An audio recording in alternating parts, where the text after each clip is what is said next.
Suchitoto, traducción al español del náhuatl Xochitl-Totol, que significa pájaro flor. Está ubicado a 47 kilómetros de la capital en el departamento de Cuscatlán. Sus inicios se remontan a la época de la colonia, en los años de 1520, cuando en la cercanía a la actual ciudad se asentó la primera capital de El Salvador, conocida actualmente como Ciudad Vieja. Durante la época del siglo XX, Suchitoto estaba dividido en haciendas, hasta que se da la reforma agraria. A los colonos, a los que antes eran esclavos, hoy les dan una parcela de tierra para que en esa tierra ellos cultiven la mitad para el patrón y la mitad para el colono. Eso se vino dando aquí hasta allá por los años 45. Los servicios acá eran limitados. Aquí era prohibido que alguien tuviera, aparte de las casas de los patronos, una casa de adobe, un pozo o energía eléctrica. Quienes tenían todos los servicios básicos era el casco de la hacienda y las casas donde vivían sus mandadores y sus administradores. Cuando la reforma agraria, hasta ahí se termina la cuestión de las haciendas, ahí entran las cooperativas. Cuando le quitan a los que tenían una cantidad de tierras que pasara de 200 manzanas, ya se le estropeaba con la Fuerza Armada y todo, y se le empezaba a dar a la gente que vivía en el lugar. Entonces hasta ahí cambia la modalidad de hacienda y pasa a cooperativa.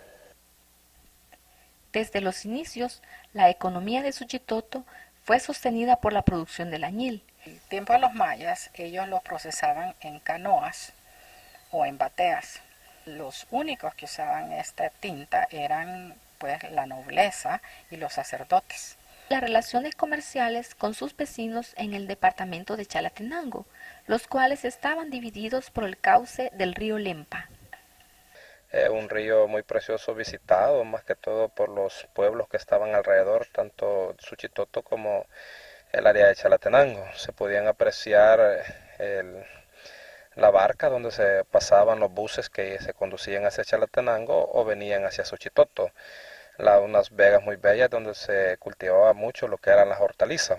Pues había muchas especies de peces, estaba el bagre, la mojarra, el guapote, el tepemechín, había el juilín, las plateadas, los chimbolos, había robalo, el que se le conoce también como boca colorada, entre otros. En 1972 inicia la construcción de la presa hidroeléctrica del Cerrón Grande, sobre el cauce del río Lempa, y con ella la creación del lago Suchitlán, que es una palabra compuesta de Suchi por Suchitoto y Tlán por Cuscatlán, que abarca desde la zona de Colima hasta el Cerrón Grande. El lago Suchitlán inundó la mayor parte de las tierras productivas de Suchitoto. Aparte de eso, el clima pues era un clima mucho más fresco antes de la construcción de este lago. Copapayo, que era uno de los cantones que también sufrió gran pérdida en cuanto a territorio. Luego también está el cantón de la Trinidad, que podríamos decir que casi fue en un 100% inundado. Luego está San Juan, que gran parte de ella, que lo que nosotros vemos hoy, pues es nada menos una pequeña porción en lo que era antes. Partes como el Cereto, Sitio Cenícero, Los Palitos, el Corozal, Las Peñas, San Cristóbal, Colima, el Tablón, que también fue inundado casi en un 100%, eso es en cuanto al área de aquí del municipio de Suchitoto. La gente que vivía en estas tierras fue obligada a vender y reubicarse en lugares insalubres e inadecuados. Pero como por medio del lago pues desapareció todo, la gente se salió, la gente se fue.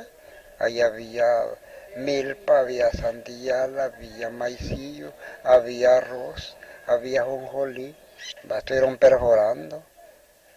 Todo eso era un inicio de la presa y ahí pasaron, de ahí estaban pagando las tierras, le mandaban un recado a uno que fuera a recibir el dinero a Suchitoto. La gente pues triste pues porque la iban a sacar pues un golpe digamos fatal, duro para la población principalmente de Suchitoto, que era uno de los municipios en los cuales se reflejaba el comercio en aquellos tiempos, ¿va?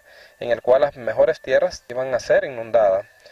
Ahora, no era fácil convertirnos nosotros de agricultores a pescadores. Esta gente prácticamente fue explotada y fue obligada, en algunos casos, a vender sus propiedades. Con el paso de los años, la contaminación del lago Suchitlán aumentó debido a la disposición de las aguas negras sin tratamientos del río Sucio y Acelguate. A pesar de ello, el lago Suchitlán generó algunos aspectos positivos, como son la pesca artesanal, paseos en lancha a diferentes islas y comunidades, y la creación del Puerto San Juan, que es uno de los principales atractivos turísticos de Suchitoto.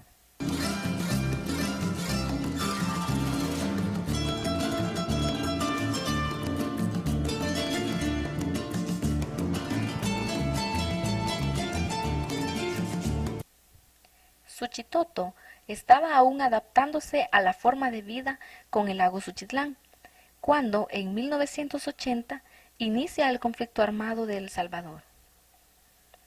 La construcción de la presa hidroeléctrica del Cerrón Grande agravó la situación, porque esos cantones como es Trinidad, El Tablón, Copapayo, parte de Colima, parte Platanares, parte del Corozal, que se perdió, eran tierras altamente productivas. Toda esa gente emigró, unos para reubicaciones y los demás para el resto de Suchitoto. Esa pérdida generó más conflicto. Bueno, en este país había mucha injusticia, mucha desigualdad social, un problema relacionado con la concentración de la tenencia de la tierra y también había mucha represión a cualquier demanda social que hubiera de parte de la población. La parte económica, la concentración de riqueza en muy pocas manos y un crecimiento grandísimo de pobreza. Que en esta zona de Guazapa la guerra fue intensa casi desde el inicio. Entre el año 81 y el año 84 había bastante población civil. Entonces, digamos, el impacto de la guerra sobre la población civil fue mayor en esos años. En realidad estamos vivos porque Dios es grande, ¿va? Y de presto pues que llegaron a quemar todas las casas. Entonces vine yo, ¿va? Y llegué donde los hipotes y les dije yo, cállense, y yo ya no caminé. Yo lo que hice fue acostarme, tirarme los hipotes unos a un lado, los otros terciaron encima de las canillas y la niña aquí. Y en ese momentito, cuando los soldados iban cerquito, que decían, por ahí yo era una niña, sigan buscando, decía, sigan buscando. Llegaron donde estaba la Julia y la Cristina Savera, con las que yo había estado sentada allí. Mataron la primera y le dijo una, y esta niña, le dijo, ¿cómo le damos, mi coronel? Le dijo, no hombre, con el corvo dale, ¿para que vas a perder las balas? Le dijo. Y cuando le dieron el machetazo a la niña, pegó aquel grito a la mamá, y cuando ella pegó ese gran grito, se quedó, cuando ella dijo, no, le dieron el gran machetazo, digo yo, en la nuca, porque ella solo se quedó, no, y aquel grito, que llegan donde el señor que estaba atrás de mí, y le dicen, párate, cerra los ojos, le digo, agacha la cabeza, y fue aquel machetazo, y se quedó, y cayó aquel señor, yo sentí que me pasó hasta soplando, me cayó a las de mí, y quizá esa valentía que yo tenía, y esa fe en mi Dios me libró, porque yo salí de allí intacta, ni mis hijos, ni yo, ni mi esposo sacó ningún tentón de allí. Primero fueron a sacar a mi hijo, se lo llevó la guardia, y ya no supimos de él. El casco urbano de Suchitoto fue convertido en base militar del ejército del gobierno y muy cerca, en el cerro de Guazapa, la base militar del ejército guerrillero en la zona central. Donde se daban siempre conflictos era del barrio de la Cruz a la casa donde ahorita es el comedor del Trifinio, ¿verdad? Porque ahí ese era el lugar donde llegaba el ejército y al barrio de la Cruz como que se acercaba la guerrilla.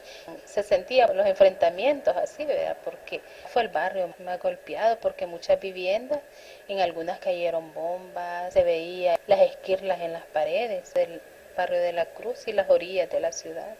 Esto significaba que en Suchitoto se daban continuos enfrentamientos armados que generaban muchas pérdidas humanas y materiales.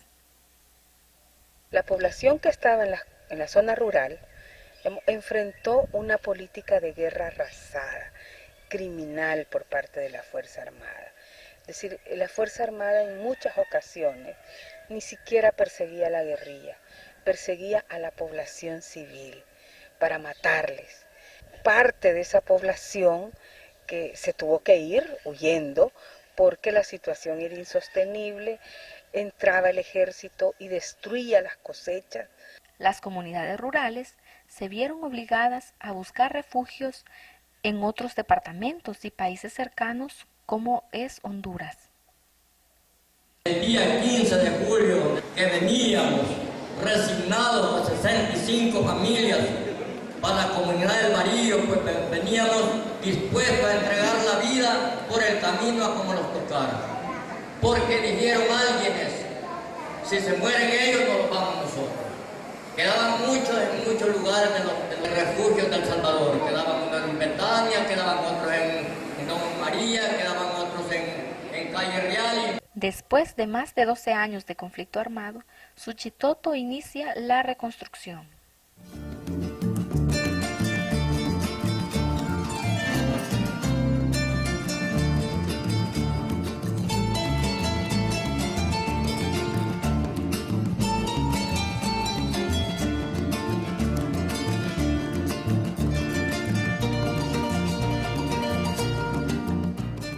Más comunidades nacieron, gente de Copapayo se fue a las Américas, a la Bermuda.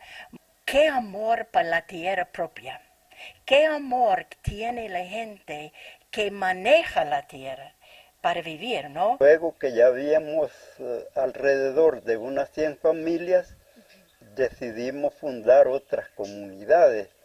Una de ellas, Lomachata, Montepeque, Huertenana, Los Enríquez. Por último, fundamos el sitio nuevo, Ciudadela Guillermo Manuel Ungo. Cuando nos referimos a eso, nos referimos a las 6 comunidades que fundamos. Después que se empezó a repoblar, aquí se le empezó a poner a cada población que venía a repoblar a Suchitoto, se le ponía la comunidad. En gran parte se fue perdiendo lo que antes existía, el nombre de los caserillos y de los cantones. El cantón estaba compuesto por un montón de caserillos que tenía, por ejemplo, tenemos caserillos Los Artigas, Herreras, Girones, Acosta, Los Díaz, Arévalos. Es una victoria para tener solamente fe y esperanza y la comunidad y ver todo que tenemos ahorita. Casas dignas, escuelas, agua. Y mira, el rol de la mujer era construir las casas, porque los hombres estaban todavía en el conflicto. El movimiento de mujeres desde 87 hasta hoy, aquí hubo muy fuerte. Recuerdo cuando uno caminaba o iba en el bus de Suchitoto Aguilares, en los techos de las casas de Aguacayo, por ejemplo, las botellas llenas de dulces y mucho aroma.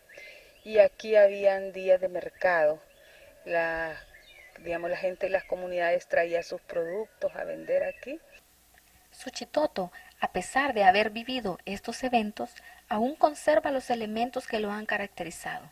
La laboriosidad de su gente, su belleza arquitectónica, su espíritu artístico y sus tradiciones y costumbres. Domingo de Ramos. Esta celebración Domingo de Ramos aquí es excepcional. Siempre estamos celebrando juntos algunos festivales. La fiesta patronal, Santa Lucía, celebraciones como Semana Santa, nunca fallamos. Teníamos las celebraciones de Semana Santa durante todo de la guerra. Teníamos también las posadas, tenemos la fiesta de la patronal, tenemos las posadas todavía. Otra costumbre aquí es la fiesta de maíz. Eso es magnífico. Comenzamos durante de la guerra, casi al final de la guerra, para levantar el ánimo de la gente, ¿no? Y estamos celebrando, dando la gratitud a Dios por una buena cosecha. Y eso significa un mecanismo para unificar la gente del campo y la gente de la ciudad. Se sabe que mis antepasados lo cultivaban, eso hace más el hecho de poderlo apreciar. La laboriosidad de su gente se deja ver en actividades que aún se conservan, como son elaboración de flores y muñecas de tusa, velas, cohetes, una gran variedad de artesanías y la confección y teñido de añil. Las expresiones artísticas se hacen notar a través de músicos, escultores y pintores que de generación en generación transmiten sus conocimientos. Pues yo el mensaje que les puedo dar es que yo quisiera, a pesar de que ya tengo mis años, pero yo deseo pues seguir enseñando. Vamos. El estilo colonial de la ciudad de Suchitoto se refleja en las calles empedradas, casas de adobe y teja, hermosos balcones y glamurosos detalles arquitectónicos. Y así, las actuales y futuras generaciones de Suchitoto continuarán escribiendo la historia, dándole vida a nuevos personajes y celebraciones que embellecerán y conservarán el carisma de su gente, para continuar siendo Suchitoto más que una ciudad.